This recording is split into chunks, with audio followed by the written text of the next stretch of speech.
तेरा वचन आज इनकी जिंदगी में 100 गुना फलों को लेके आए खुदाबंद। ನಿನ್ನ ವಾಕ್ಯ ಇವತ್ತು 100ಕ್ಕೆ ಪ್ರತಿಷ್ಠೆ ಇವರ ಜೀವಮಾನದಲ್ಲಿ ಆಶೀರ್ವಾದಗಳು ತರಲಿ। प्रभु यीशु मसीह के सामर्थी नाम में हम मांगते हैं। ಯೇಸು ಕ್ರಿಸ್ತನ ಸಾಮರ್ಥ್ಯವುಳ್ಳ ಹೆಸರಿನಲ್ಲಿ ನಾವು ಕೇಳುತ್ತೇವೆ।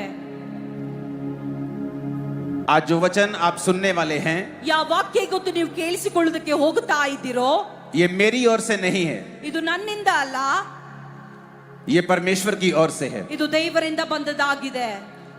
मैं अपना कोई मैसेज यहाँ पे लेके नहीं आया हूँ, ನನ್ನ ಯಾವ ಸೂಚನೆ ತೆಗೆದುಕೊಂಡು ನಿಮ್ಮ ಮುಂದೆ ಬರಲಿಲ್ಲ, क्योंकि मैं भी आपकी तरह एक मनुष्य हूँ।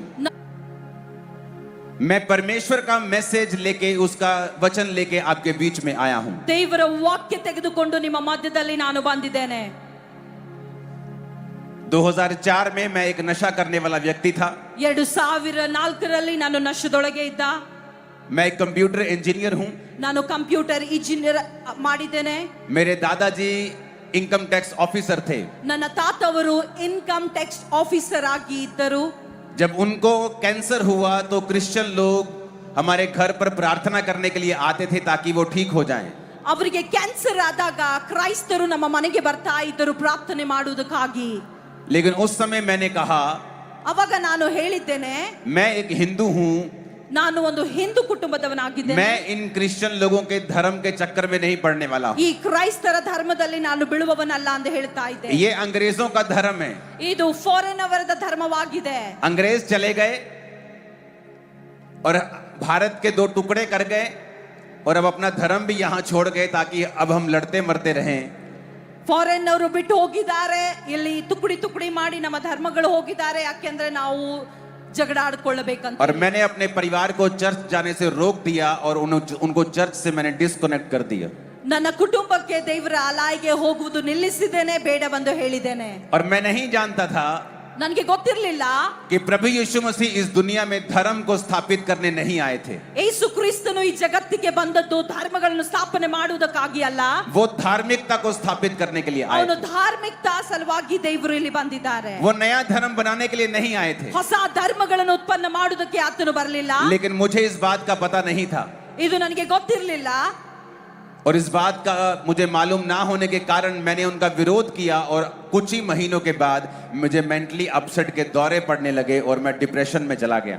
ನನಗೆ ಇದು ಗೊತ್ತಿರಲಿಲ್ಲ, ವಿರುದ್ಧವಾಗಿ ಹೇಳ್ತಾ ಇದ್ದೆ ಕ್ರೈಸ್ತರಿಗಾಗಿ। ಸ್ವಲ್ಪ ದಿನದ ನಂತರ ನಾನು ಡಿಪ್ರೆಷನ್ ಅಲ್ಲಿ ಹೋಗ್ತಾ ಇದ್ದೆ। मैं एक डॉक्टर फैमिली से भी हूँ, ನಾನು ಡಾಕ್ಟರ್ ವೈದ್ಯಕೀಯ ಕುಟುಂಬದಿಂದ ಬಂದವನಾಗಿದ್ದೇನೆ। तो सब तरह के डॉक्टर्स, सब तरह की दवाइयाँ, सब तरह के साइकेट्रिस्ट, सब तरह की जगहें, सब जगह घूमने के बाद मुझे कहीं भी आराम नहीं आया। ನಾನು ಎಲ್ಲಾ ಸ್ಥಳಕ್ಕೆ ಹೋಗಿದ್ದೇನೆ, ಡಾಕ್ಟರ್ಗಳಿಗೆ ವಿಶೇಷ ಡಾಕ್ಟರ್ ಹತ್ರ ಹೋಗಿ ತೋರಿಸಿಕೊಂಡಿದ್ದೇನೆ, ಆದರೆ ಯಾವುದು ಕೆಲಸ ಮಾಡಲಿಲ್ಲ। और जब कहीं आराम नहीं आया मैंने नशे का सहारा लिया और मैं नशे की ओवरडोज लेने लगा ताकि मैं कम पीड़ा में रहूं और मेरा दौरा जो है मुझे कम पड़े और मैं नशे में रहकर अपना जीवन बिताने लगा। ನಾನು ಎಲ್ಲಿ ಹೋದಾಗ್ಯೂ ನನಗೆ ಕಡಿಮೆ ಆಗ್ತಿರ್ಲಿಲ್ಲ। ನಾನು ಒಂದು ಹಾದಿ ತೆಗೆದುಕೊಂಡು ಅದೇನೆಂದ್ರೆ ನಶೆ ಮಾಡಬೇಕು, ಇದರಿಂದ ಕಡಿಮೆ ಆಗುತ್ತದೆ ಎಂದು ಯೋಚನೆ ಪಡ್ತಾ ಇದ್ದೆ। और एक दिन मैं इतनी नशे की ओवरडोज लेके गाड़ी चला रहा था, बाइक चला रहा था, तो एक दिन गाड़ियों के बीच में मैं ऐसे बाइक फंसा लेता था और हंसता था, और जो ड्राइवर्स होते थे मुझे गालियां निकालते थे कि ये क्या कर रहा है जवान लड़का, क्योंकि मुझे कोई भी होश नहीं रहती थी। उस समय मैं मर भी सकता था, मेरी हालत ऐसी हो गई थी। ನಾನು ನಶೆ ಮಾಡಿಕೊಂಡು ಬೈಕ್ಗಳ ಮಧ್ಯದಲ್ಲಿ ಗಾಡಿಗಳು ನಡೆಸಿಕೊಂಡು ಹೋಗುತ್ತಾ ಇದ್ದೆ, ಜನರು ನನ್ನನ್ನು ನೋಡಿ ನಗುತ್ತಾ ಇದ್ರು, ನನಗೆ ಏನಾಗ್ತಿರ್ತಿತ್ತು ಗೊತ್ತಿರಲಿಲ್ಲ। अगर मैं गाड़ी में चलता था तो अपने घर में जाने के बाद अगर मैं अपने घर जा रहा हूं तो जिस चौक से मैं सीधा जा रहा हूं, सीधा जाते जाते अपना घर क्रॉस कर लेता था। 2 किलोमीटर बाद 5 किलोमीटर मालूम होता था, अच्छा मेरा घर तो पीछे रह गया है, फिर गाड़ी पीछे मुड़ता था, फिर सीधा निकल जाता था। इतना पागल हो चुका था मैं। ನಾನು ಹೀಗೆ ಆಗಿದ್ದ ನನ್ನ ಮನೆಯಿಂದ ಮನೆ ಬಂದ ನಂತರ 3 ಕಿಲೋಮೀಟರ್ 4 ಕಿಲೋಮೀಟರ್ ಹೋದ ನಂತರ ನನಗೆ ಅರು ಬರ್ತಿತ್ತು ನನ್ನ ಮನೆ ಹಿಂದಿದೆ ಅಂತ ಹೇಳಿ। और एक दिन जब मैंने फैसला कर लिया कि मैं सुसाइड करके मर जाऊंगा, एक हिंदू कपल जोड़ा मेरे घर में आया और उसी सिस्टर ने उसको कहा कि जा और उसी घर में जाके प्रचार कर जिसको मैंने तुम्हें बोला था क्योंकि परमेश्वर का आत्मा मुझसे कह रहा है कि उस घर में परमेश्वर काम करेगा। ಒಂದು ಹಿಂದೂ ಕುಟುಂಬದವರು ನನಗೆ ಹೇಳಿದ್ರು, ಇಲ್ಲಿ ಹೋಗಿ ಕುಟುಂಬದಲ್ಲಿ ಹೋಗಿ ಪ್ರಾರ್ಥನೆ ಮಾಡುವುದಕ್ಕಾಗಿ ಮಾಡಿರಿ ಅಂತ ಹೇಳಿ ಒಂದು ಕುಟುಂಬದವರು ನನಗೆ ಹೇಳಿದ್ದಾರೆ, ಈ ಸ್ಥಳಕ್ಕೆ ನೀನು ಹೋಗಬೇಕು, ಪ್ರಾರ್ಥನೆ ಮಾಡಿಕೊಳ್ಳಬೇಕು ಅಂತ ಹೇಳಿ। अब ये टेस्टिमनी मैं थोड़ी सी कंटिन्यू हिंदी में दूंगा, आप सुनिए, उसके बाद आप ट्रांसलेशन सुनना। तो जब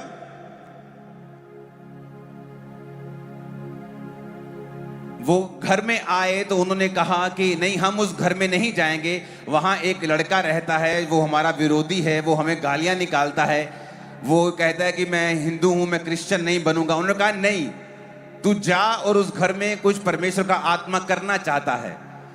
और उस दिन मैं सुसाइड करने वाला था, सारा सोच लिया था, मैं ट्रेन की पटरी के नीचे सिर दूंगा, इतना नशा पहले करूंगा ताकि मेरे को दर्द ना हो और जल्दी जल्दी मैं मर जाऊं।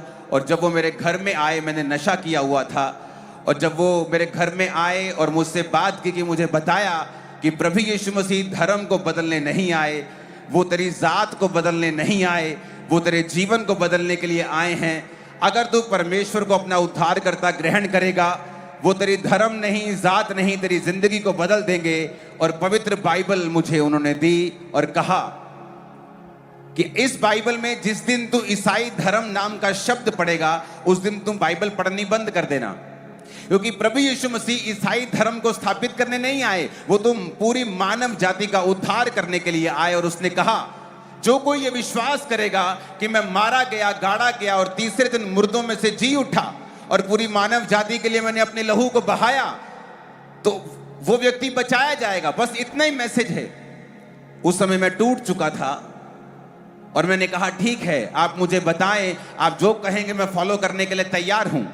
16 अगस्त 2004 रात को 8 बजे नशा किए हुए मैंने उनका पीछा किया और चर्च में जाके उनका एड्रेस देखा, चर्च को देखा, फिर मैं वहां प्रार्थना करने के लिए जाने लगा। परमेश्वर ने नशों से आजाद किया, बीमारियों से आजाद किया, साफ करके खड़ा किया, और यही मैसेज आज मैं आपको देने के लिए आया हूं।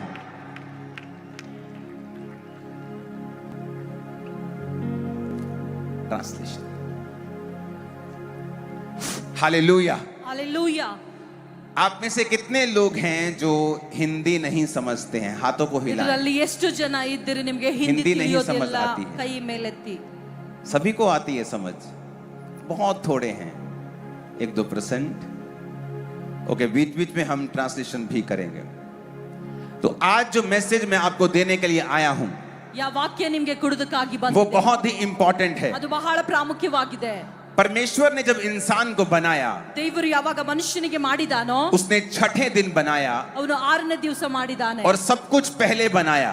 ಎಲ್ಲವೂ ಮೊದಲು ಮಾಡಿದಾನೆ। सूर्य को, चंद्रमा को, तारागणों को, ಸೂರ್ಯ ಚಂದ್ರ ತಾರೆಗಳು ಇವೆಲ್ಲ ಮಾಡಿದಾನೆ, पेड़ को, जंतुओं को, मछलियों को, पक्षियों को, ಗಿಡ ಮರಗಳು ಪಕ್ಷಿಗಳು ಇವೆಲ್ಲ ಮಾಡಿದಾನೆ। और परमेश्वर ने कहा एवरीथिंग इज सो गुड, ದೇವರು ಹೇಳಿದ್ದಾರೆ ಎಲ್ಲವೂ ಅದ್ಭುತವಾಗಿದೆ, एवरीथिंग इज सो परफेक्ट।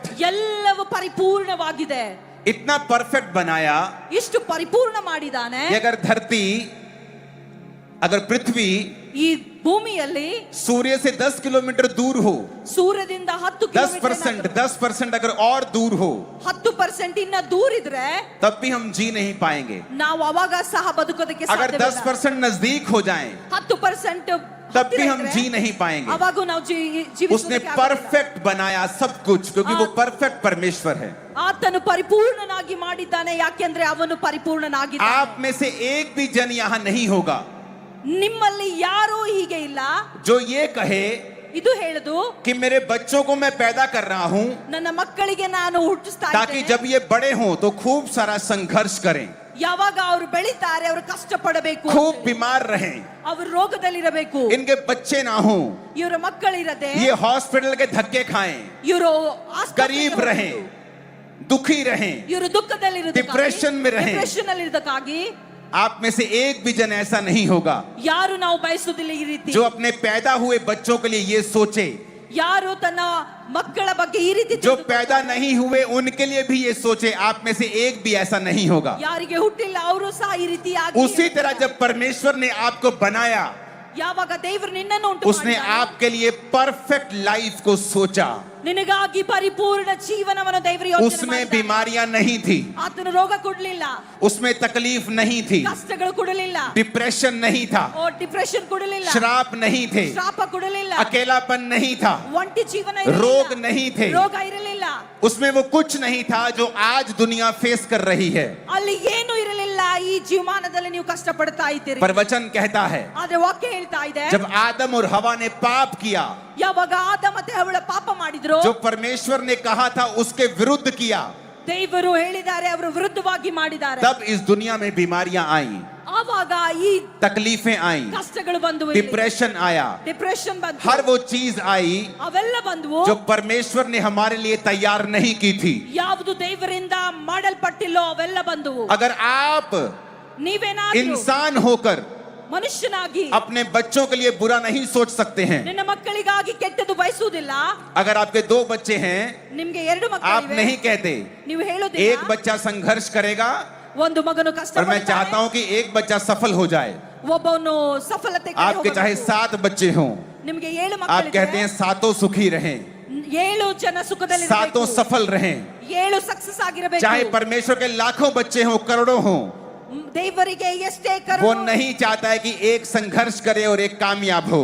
ಆತನು ಬಯಸುವವನಲ್ಲ ಒಬ್ಬನು वो चाहता है हम सब ब्लेस्ड रहें, ಅವನು ಯೋಚನೆ ಪಡ್ತಾನೆ, आशीषित रहें, ಬ್ಲೆಸ್ಡ್ ಆಗಿರಬೇಕು, चंगे रहें, ಅದ್ಭುತವಾಗಿ शैतान से आजाद रहें, ಸೈತಾನ ಬಂದ डिप्रेशन से फ्री रहें। ಡಿಪ್ರೆಷನ್ ಇಂದ ಫ್ರೀ ಆಗಿರಬೇಕು. लेकिन आज जब हम दुनिया में देखते हैं, ಇವಾಗ ನಾವು ಜಗತ್ತಿನಲ್ಲಿ इस समय ನೋಡುತ್ತೇವೆ, डिप्रेशन अपनी हाईएस्ट स्टेज के ऊपर है। ಈ ಡಿಪ್ರೆಷನ್ ಎಲ್ಲಕ್ಕಿಂತ ಎತ್ತರ ಮಟ್ಟದಲ್ಲಿ ಬೆಳೆದಿದೆ. सोशल मीडिया ने जो आपको एंजाइटी दी है, वो पहले इस दुनिया ने, इस हिस्ट्री ने, इस पृथ्वी ने कभी नहीं देखी थी। ಈ ಸೋಷಿಯಲ್ ಮೀಡಿಯಾ ಯಾವುದು ನಿಮಗೆ ಕೊಡ್ತಾ ಇದೆ, ಮೊದಲು ಈ ರೀತಿ सोशल मीडिया ब्लेसिंग भी है, क्योंकि आज सोशल मीडिया के जरिए परमेश्वर का वचन फैल रहा है। ಈ ಒಂದು ಸೋಷಿಯಲ್ ಮೀಡಿಯಾ ಮುಖಾಂತರ ಇದು ಒಂದು ಬ್ಲೆಸ್ಸಿಂಗ್ ಸಹ ಇದೆ, ಯಾಕೆಂದ್ರೆ ದೇವರ ಸುಸಮಾಚಾರ. लेकिन ये अलग तरह की एंजाइटी भी लेके आया है, ಬೇರೆ ಬೇರೆ ತರದ ಚಿಂತೆಗಳು, ರೋಗಗಳು ತಂದಿದೆ, बीमारियां भी लेके आया है, ರೋಗಗಳು ತಂದಿದೆ, मिस इंफॉर्मेशन भी लेके आया है। ಆ ಇನ್ಫಾರ್ಮೇಶನ್ ಯಾವುದೆಲ್ಲ ಬೇಕಾಗಿಲ್ಲ ಅವೆಲ್ಲ ತೆಗೆದುಕೊಂಡು जो ತಂದಿದೆ. डिप्रेशन अब दुनिया फेस कर रही है, ऐसा पहले कभी फेस नहीं किया था। ಇವತ್ತು ಜಗತ್ತಿನಲ್ಲಿ ಯಾವ ಡಿಪ್ರೆಷನ್ ನಲ್ಲಿ ಹೋಗುತ್ತಾ ಇದ್ದಾರೆ, ಮೊದಲು ಈ ರೀತಿ ಆಗಿರಲಿಲ್ಲ. लेकिन परमेश्वर ने ऐसा नहीं सोचा था। ದೇವರು ಈ ರೀತಿಯಾಗಿ ಯೋಚನೆ ಪಡಲಿಲ್ಲ.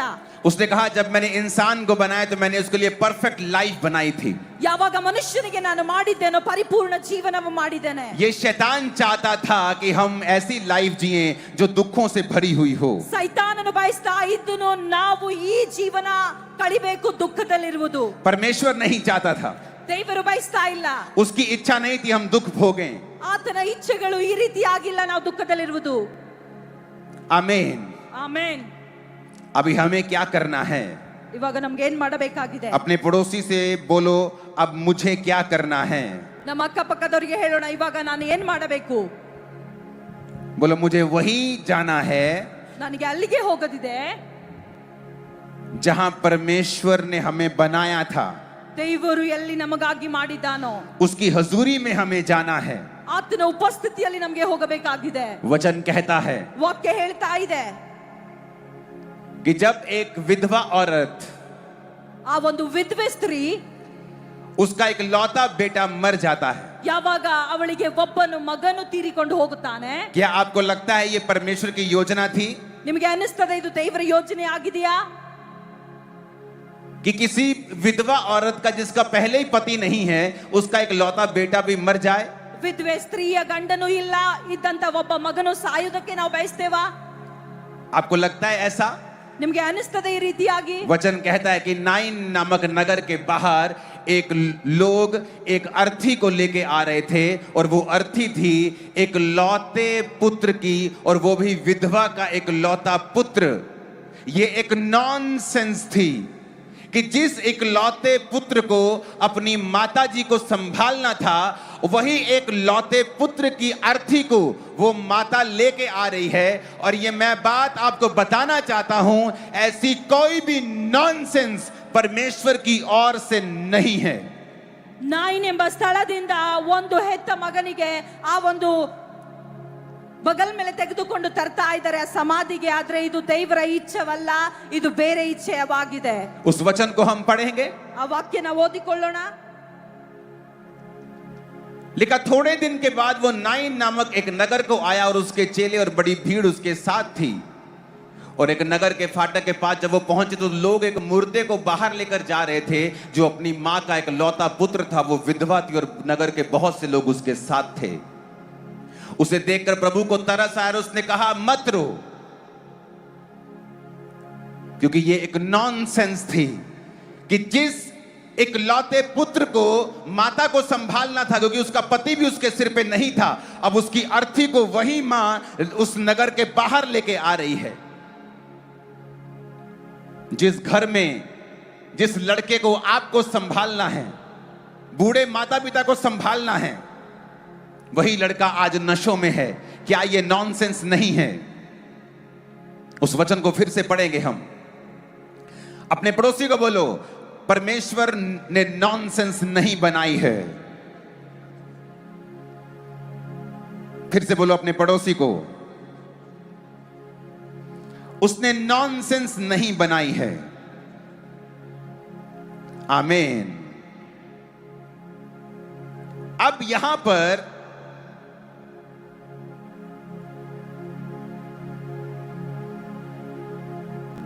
एक पत्नी खूबसूरत है, अच्छी है, भली है, लेकिन उसका पति दूसरी औरत के साथ है.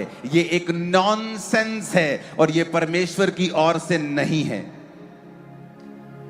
एक आदमी टैलेंटेड है लेकिन वो दूसरे थोड़े टैलेंटेड लोगों को अपने से ज्यादा कामयाब देखता है और कम अच्छे लोगों को अपने से ऊपर देखता है. ये एक नॉनसेंस है और परमेश्वर की ओर से नहीं है. एक जवान जिसने अपने परिवार को संभालना है,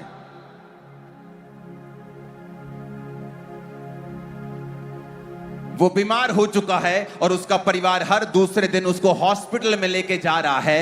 ये एक नॉनसेंस है.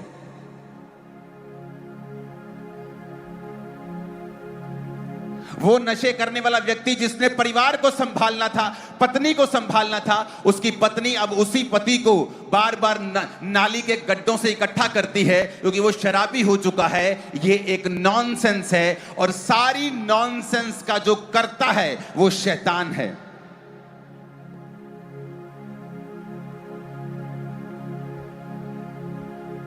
ये परमेश्वर की ओर से नहीं है.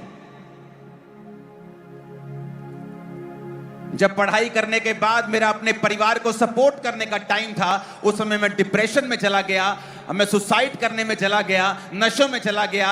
ये क्या है? एक नॉनसेंस है. और वचन एक बात हमें कहता है कि परमेश्वर इसीलिए धरती के ऊपर आए हैं कि सब प्रकार की नॉनसेंस को हमारी जिंदगियों से खत्म करें. हम इस वचन को अपनी स्क्रीन के ऊपर फिर से देखेंगे. अपने पड़ोसी को बोलो, परमेश्वर इसलिए आए कि सारी नॉनसेंस हमारी जिंदगियों से खत्म हो जाए. फिर से बोलो, परमेश्वर इसलिए आए कि हमारी जिंदगियों से सारी नॉनसेंस खत्म हो जाए. पहला यूहन्ना 3 उसकी 8 आयत को हम पढ़ेंगे. जो कोई पाप करता है वो शैतान की ओर से है, क्योंकि शैतान आरंभ से ही पाप करता आया है. परमेश्वर का पुत्र इसलिए प्रकट हुआ कि वो शैतान के कामों का नाश करे. वचन कहता है परमेश्वर का पुत्र इसलिए आया कि नए धर्म को स्थापित कर सके, नहीं. कहता परमेश्वर का पुत्र इसलिए आया कि शैतान के कामों का नाश कर सके. कौन से शैतान के काम? वही नॉनसेंस जो आज शैतान आपके परिवारों में करना चाहता है, आज जो वो लोगों की जिंदगियों में कर रहा है, लोगों के पारिवारिक जीवन में वो कर रहा है, फाइनेंशियल लाइफ में कर रहा है. बाइबल कहती है परमेश्वर का आत्मा, परमेश्वर प्रभु यीशु मसीह कहते हैं अपने वचन में कि मैं इसीलिए आया हूं, परमेश्वर का पुत्र इसीलिए आया है कि वो शैतान के कामों का नाश करे. आज जो लोग इस वचन को मानेंगे, मैं आपकी लाइफ के ऊपर भविष्यवाणी करके जा रहा हूं, हर प्रकार का शैतान का काम आपकी लाइफ, परिवार और आपके फाइनेंस सदा के लिए खत्म होगा यीशु मसीह के सामर्थी नाम में. आमीन ऊंचे वाला चाहिए चर्च। मैंने कहा आमीन ऊंचे वाला चाहिए चर्च। हालेलुया। ये कैसे हो सकता है? परमेश्वर ने कहा कि मैं जहां से जा रहा हूं वहां से एक विधवा औरत अपने एक लौते पुत्र को, और वो भी उस नगर से जो हंसी का खुशी का प्रतीक है, वहां से लेके आ रही है। ये नॉनसेंस मैं बर्दाश्त नहीं करूंगा। परमेश्वर ने कहा मत रो, मत रो। और बाइबल कहती है उसने जवान की अर्थी के पास जाकर उससे छुआ और कहा हे जवान उठ जा। और लिखा वो जवान उठ गया, वो मुर्दा उठ गया और सब लोग परमेश्वर की महिमा करने लगे। और उसने उस मुर्दे को उठाकर, जवान को उठाकर अपनी मां के हाथ में सौंप दिया। और परमेश्वर ने एक मैसेज दिया कि मैं वही हूं, मैं परमेश्वर का बेटा हूं, मैं तुम्हारी जिंदगी में नॉनसेंस को खत्म करने के लिए आया हूं। वो तुम्हारे परिवार में हो, तुम्हारे फाइनेंस में हो, तुम्हारी जिंदगी में हो, तुम्हारे जीवन में किसी भी हिस्से में हो, अगर तुम विश्वास करते हो कि यहोवा पिता ने एक लौते अपने बेटे को भेजा, वो मेरे लिए मारा गया, गाड़ा गया और तीसरे दिन मुर्दों में से जी उठा, तो तुम्हारी जिंदगी में से हर प्रकार के शैतान के कामों को वो नाश कर देगा। आपने स्कूलों कॉलेजों के बाहर क्रॉस को देखा होगा और आपने कहा होगा ये ईसाइयत की निशानी है, ये ईसाई लोगों का स्कूल है, ये ईसाई लोगों का चर्च है। वो क्रॉस ईसाइयत की निशानी नहीं है। वो क्रॉस उन अपराधियों को दी जाती थी जो सबसे गहरे अपराधी होते थे, सबसे बड़े अपराधी होते थे, और उनको वो सबसे शर्मनाक मौत उस क्रॉस के ऊपर दी जाती थी। प्रभु यीशु मसीह का वचन कहता है कि वो उस क्रॉस की मृत्यु के लायक नहीं था, क्योंकि उसमें एक भी गुनाह नहीं था। जिस राजा ने प्रभु यीशु मसीह को क्रॉस की मृत्यु दी, उसने कहा तेरे खिलाफ कोई भी सबूत नहीं है, अगर तू अपने मुंह से कह दे तो मैं तुझे ये क्रॉस की मौत नहीं दूंगा और तुझसे वापस ले लूंगा। प्रभु यीशु मसीह ने कहा ये क्रॉस की मृत्यु मैं खुद चुनता हूं, मैं अपने लोगों के लिए इस अनादर को सहूंगा, इस नॉनसेंस को सहूंगा, ताकि मेरे लोग अनादर से, नॉनसेंस से और शैतान के सारे बंधनों से बाहर आ सकें। और वचन कहता है यीशु ने उस क्रूस की मृत्यु को सहा। वो क्रूस जो अपराधियों को दिया जाता था, परमेश्वर ने उस क्रूस की मृत्यु को सहकर वो मारा गया और गाड़ा गया और तीसरे दिन मुर्दों में से जी उठा। क्रिश्चियनिटी कन्वर्जन का नाम नहीं है। उसका मतलब है कि आप विश्वास करते हैं कि परमेश्वर ने जो दुनिया को परफेक्ट और लाइफ को परफेक्ट बनाया था, और इंसान ने पाप के कारण उस परफेक्शन को खो दिया, और जो खो दिया था उसी को वापस दिलवाने के लिए पिता ने अपने बेटे प्रभु यीशु मसीह को भेजा। और आज जो कोई व्यक्ति प्रभु यीशु मसीह को अपना उद्धार करता ग्रहण करता है, परमेश्वर उसकी जिंदगी में फिर से सारी नॉनसेंस को खत्म करते हैं। वो जीवन जो मेरा होना चाहिए था कि मैं अपने माता पिता को सपोर्ट करूं, फिर से परमेश्वर ने नॉनसेंस को खत्म किया। आज मैं अपने परिवार को और मेरी पत्नी अपने परिवार को सपोर्ट कर रही है, हम उनको अच्छे से संभाल रहे हैं, क्योंकि वो नॉनसेंस खत्म हो गई। जब मैं नशा करता था वो खत्म हो गया, जवान होकर भी मैं बीमार था वो बीमारी खत्म हो गई, क्योंकि परमेश्वर बाइबल कहती है शैतान के कामों का नाश करने के लिए आया। जब एक जवान औरत गर्भ का फल ना होने के कारण शर्मिंदगी को सहती है और प्रभु से कहती है ऐसा क्यों हुआ, जबकि वचन ये कहता कि परमेश्वर ने आदम और हवा को जब बनाया तो उनसे कहा be fruitful and be multiply. ये परमेश्वर की परफेक्ट इच्छा थी एक जोड़े के लिए कि वो फलदायक हों और बहुत बढ़ें। लेकिन आज जब बच्चा नहीं होता है तो ये परमेश्वर की मर्जी नहीं है। परमेश्वर चाहता है कि आप फलदार हों, आप फल लाएं, आपके गर्भ फलदार हों, आपके बिजनेस फल लाएं। और इसीलिए जब आप प्रभु यीशु मसीह को ग्रहण करते हैं और परमेश्वर के सम्मुख जाते हैं और आप परमेश्वर को बोलते हैं कि प्रभु मैं तेरी ओर आया हूं, अब मुझे समझ आ गई है कि तू इस धरती के ऊपर धर्म को बदलने के लिए नहीं आया, बल्कि मेरी जिंदगी की नॉनसेंस को खत्म करने के लिए आया है। तू मेरे दुखों को खत्म करने के लिए आया है, मेरी लाइफ को परफेक्ट बनाने के लिए आया है।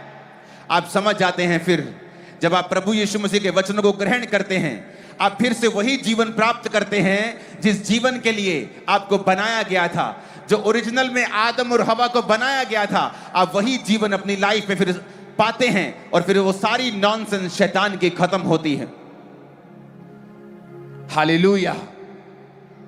आज आपको क्या करना है? आपको कुछ नहीं करना है, आपको सिर्फ विश्वास करना है जो प्रभु यीशु मसीह ने आपके लिए कर दिया है। वचन कहता है मत्ती 3 उसकी 2 आयत में, परमेश्वर ने कहा मन फिराओ, क्योंकि परमेश्वर का राज्य निकट आ गया है। अपने पड़ोसी को बोलो मन फिराओ। मन फिराओ का मतलब है ग्रीक भाषा में मेटामेनियो, जिसका मतलब है to reconsider, to think differently और आफ्टरवर्ड्स। कहता अगर तुम परमेश्वर के राज्य को देखना चाहते हो, कौन सा परमेश्वर का राज्य? वही राज्य जो आदम और हवा के पास था, जहां वो डिप्रेशन नहीं था, जहां वो शैतान के काम नहीं थे, जहां शांति थी, प्रभु की हजूरी थी, जहां इंसान आज पैसे के लिए स्ट्रगल कर रहा है, अपने परिवार को पालने के लिए माथे की पसीने की रोटी खाता है। यह परमेश्वर का परफेक्ट प्लान नहीं था, यह श्राप था परमेश्वर का जब उन्होंने पाप किया कि तू माथे के पसीने की रोटी खाया करेगा। यह परमेश्वर की परफेक्ट योजना नहीं थी। लेकिन वचन कहता है परमेश्वर ने फिर से हम पे दया की है, फिर से हम पे उसने कृपा दृष्टि की है कि अपने एक लौते पुत्र प्रभु यीशु मसीह को फिर से भेजा है कि हम फिर से उसी जीवन को पा सकें जिस जीवन के लिए परमेश्वर ने हमें बनाया था। तो वचन कहता है मन फिराओ, क्योंकि परमेश्वर का राज्य निकट आ गया है।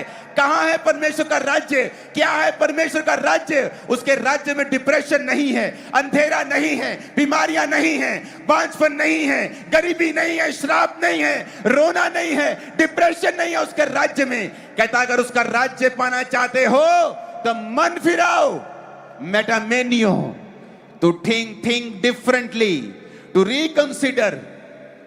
अगर तुम उसी तरह सोचोगे जिस तरह मीडिया सोचता है, और उसने मुझे भी सोचने के लिए मजबूर कर दिया था कि ये तो क्रिश्चियनिटी, ये तो अंग्रेजों का धर्म है, ये तो गोरों का धर्म है, जबकि मुझे बाद में मालूम हुआ कि यीशु मसीह तो गोरों के देश में पैदा ही नहीं हुए, वो तो हमारे एशिया में पैदा हुए हैं। मुझे मालूम नहीं था। मैंने वही बोला जो मुझे सुना, इधर से सुना, उधर से सुना, इधर से सुना, वही बोलता गया ये तो गोरों का धर्म है। और बाद में मालूम हुआ कि गोरों के बाद तो प्रभु यीशु मसीह का वचन बाद में पहुंचा।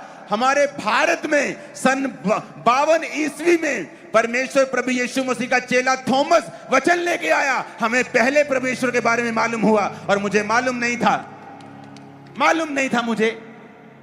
मैं वही बोलता गया जो मीडिया कहता था ये गोरों का धर्म है, ये कन्वर्जन करते हैं, ये गैंग चला रहे हैं, और मैं वही बोलता गया, ना जानते हुए, ना वचन को पहचानते हुए। लेकिन परमेश्वर जो कृपा का धनी है, परमेश्वर जो दया का सागर है, उसने मुझे मारा नहीं, मेरी बातों का गुस्सा नहीं किया। इसलिए कहते हैं वो पापियों से प्यार करने वाला परमेश्वर है, वो हमारा सच्चा परमेश्वर है। जब एक छोटा बच्चा गंदा होता है तो कोई पड़ोसी उसे चूमता नहीं है, कोई पड़ोसी उसे गोद में नहीं उठाता, अरे छी चल अपनी मम्मी के पास जा, तेरी मम्मी तुझे साफ करे। लेकिन जब अपनी मम्मी के पास जाता है, उसकी मम्मी नहीं कहती छी चल साफ हो गया, उसकी मम्मी उसे उठाती है, उसे साफ करती है, उसे चूमती है, उसे साफ करती है। प्रभु यीशु मसीह हमारा असली बाप है। इससे पता चलता है कि उसने हमें मारा नहीं, उसने नहीं कहा साफ हो गया, उसने कहा मेरी बेटी, मेरे बेटे तू आ। मेरी चर्च में एक व्यक्ति नशा करके आया, टुन्न होके नशा करके, उसे लगा ये मारेंगे तो नहीं, तो चर्च के बाहर खड़ा हो गया और पूछा मैं क्या अंदर जा सकता हूं? शराब में पूरी तरह से टुन्न होके उसने कहा हाँ जा सकते, कोई बात नहीं। परमेश्वर पापियों से नफरत नहीं करता है। वो चर्च में आया, परमेश्वर के वचन ने उसे छुआ, रोज 1.5 बोतल शराब पीता था, एक ही संडे में शराब छोड़ गया और परमेश्वर ने उसे हील कर दिया। क्योंकि परमेश्वर आपका असली बाप है, वो आपको साफ करता है, वो आपको मारता नहीं है, वो आपको गंदा नहीं छोड़ता है, किसी के सहारे नहीं छोड़ता है, साफ हो गया ऐसा नहीं बोलता है। वो कहता है आ मैं तुझे साफ करूंगा, आ मैं तुझे आशीषित करूंगा, आ मुझ पे विश्वास कर, मैं तुम्हें चंगा भी करूंगा और आजाद भी करूंगा। हालेलुया। आपका हालेलुया आज सारे स्टेट में गूंजना चाहिए। Hallelujah, hallelujah. क्या आप तैयार हैं परमेश्वर के वचन को ग्रहण करने के लिए? उसने क्या कहा? क्या उसकी बातें मुश्किल हैं? कहता सिर्फ विश्वास कर।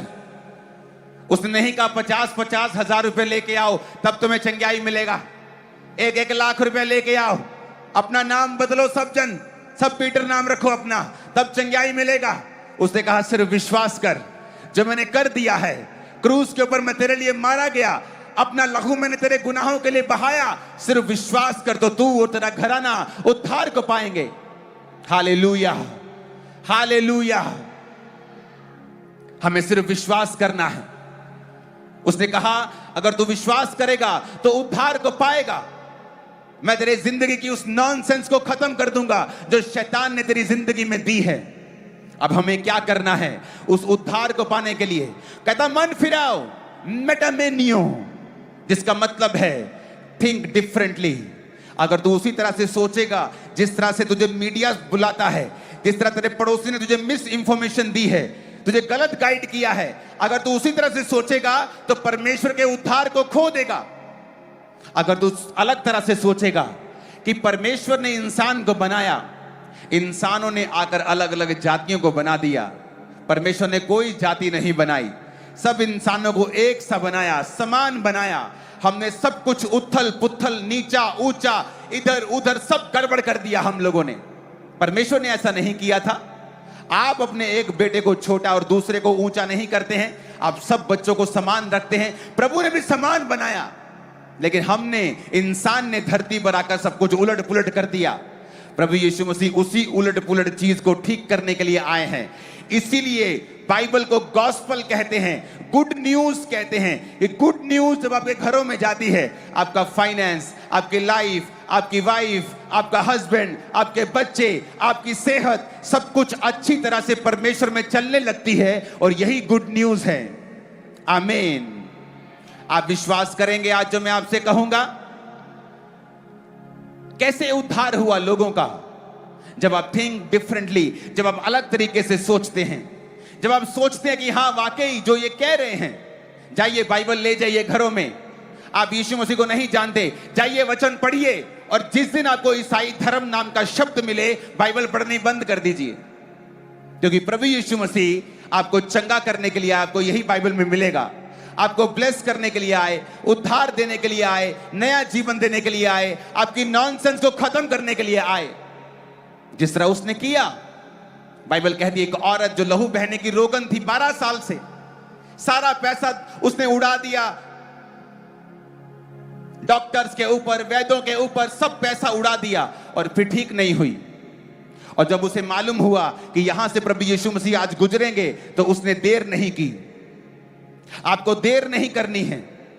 अगर आपको आज मालूम होता है कि विश्वास करने से मैं उद्धार पाऊंगा, तो अगला काम आपका है कि पहला काम है विश्वास करना, और दूसरा काम है उस विश्वास के अनुसार कदमों को उठाना, प्रभु यीशु मसीह को अपना उद्धारकर्ता ग्रहण करना।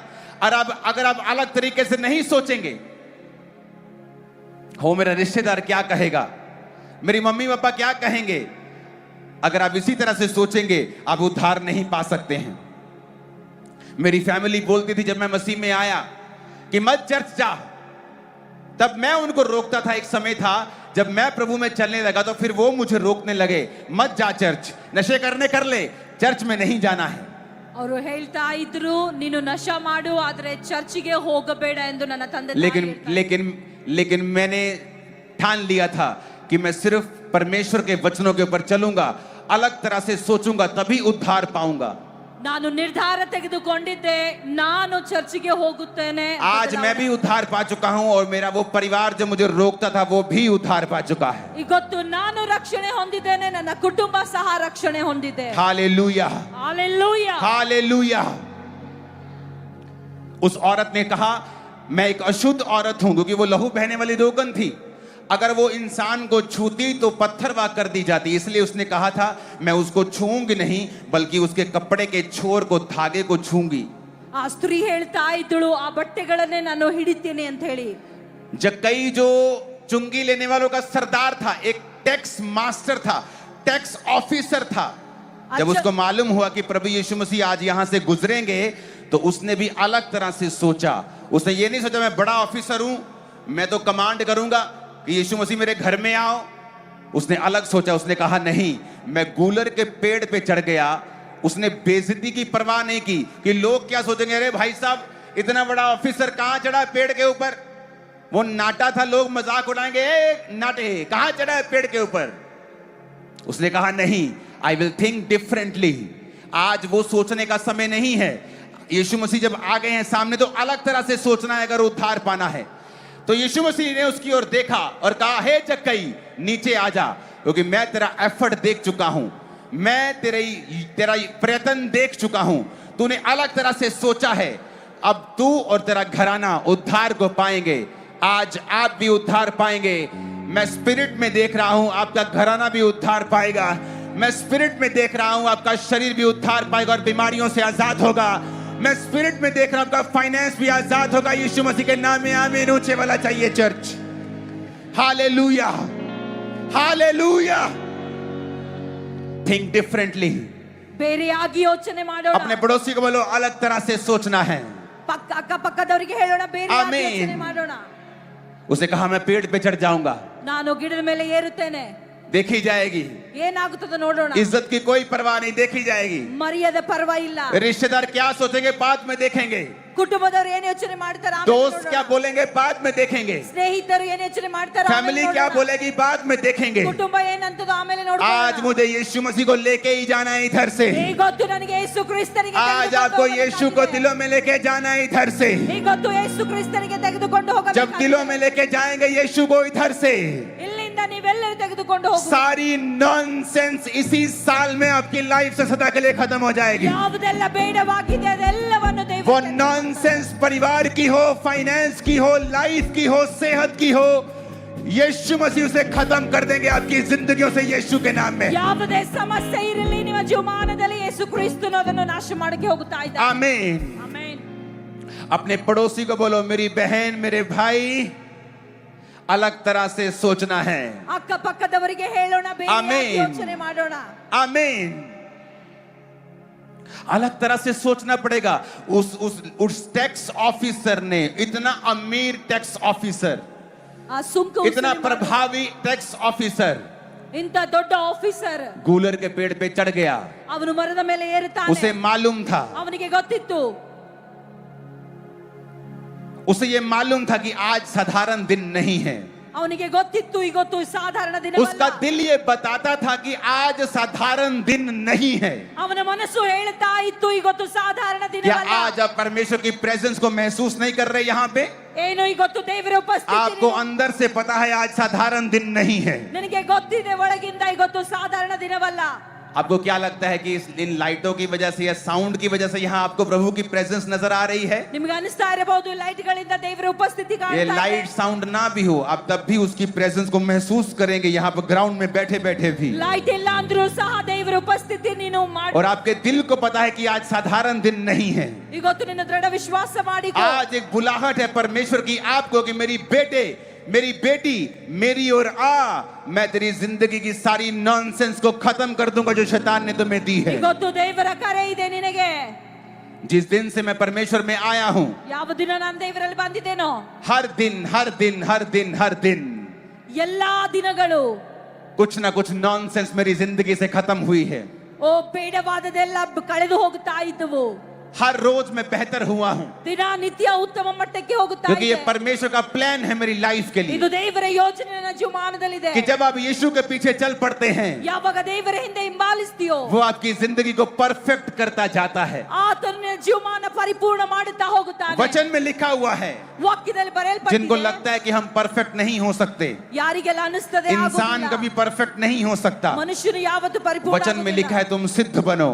ವಾಕ್ಯ ಹೇಳುತ್ತಾ ಇದೆ जिस तरह तुम्हारा स्वर्गीय पिता सिद्ध है, ಯಾವ ರೀತಿ ನಿನ್ನ ತಂದೆ ಇದ್ದಾನೆ. वचन में लिखा है धर्मी की ज्योति ಓ ಧರ್ಮಿಗಳು ಬೆಳಕಾಗಿದ್ದಾರೆ. दोपहर के प्रकाश की नाय बढ़ती ही रहेगी ಮಧ್ಯಾಹ್ನ ಬಿಸಿಲಿನ ಹಾಗೆ ಬೆಳಗ್ತಾ unto the ಹೋಗುತ್ತದೆ. perfect day।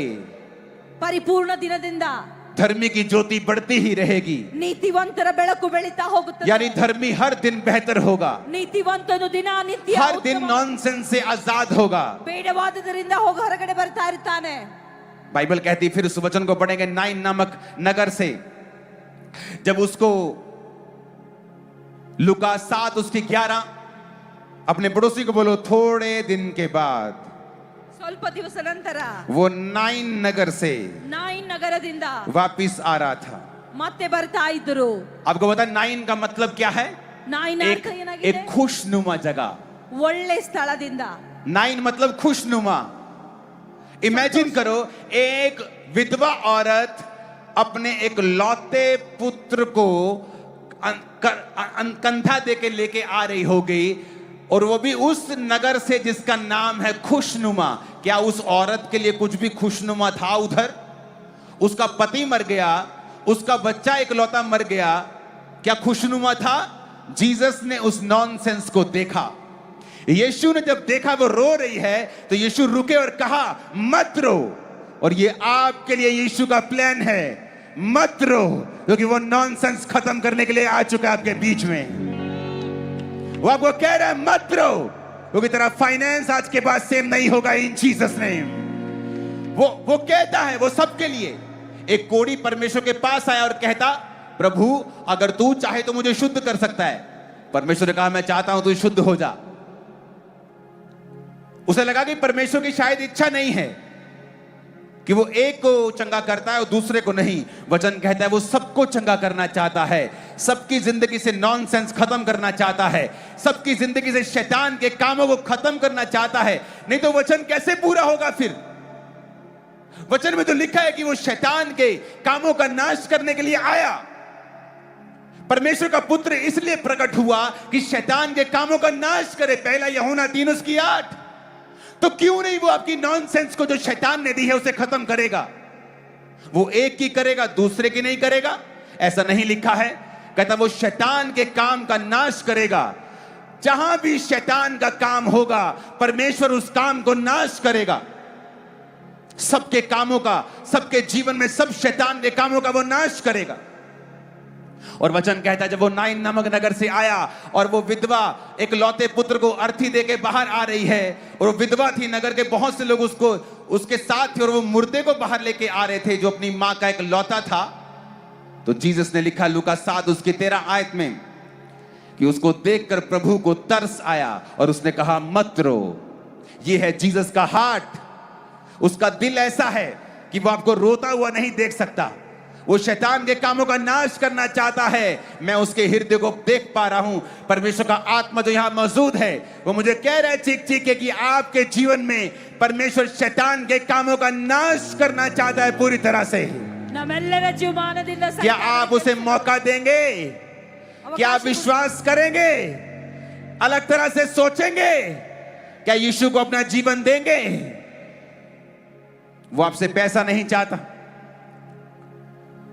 वो आपसे चाहता है कि आप अपना जीवन उसे दें और ये समझें कि परमेश्वर ने आपके लिए मूल्य को दिया है, लहू को बहाया है, कोड़ों को खाया है. आपको अलग सोचना है आज.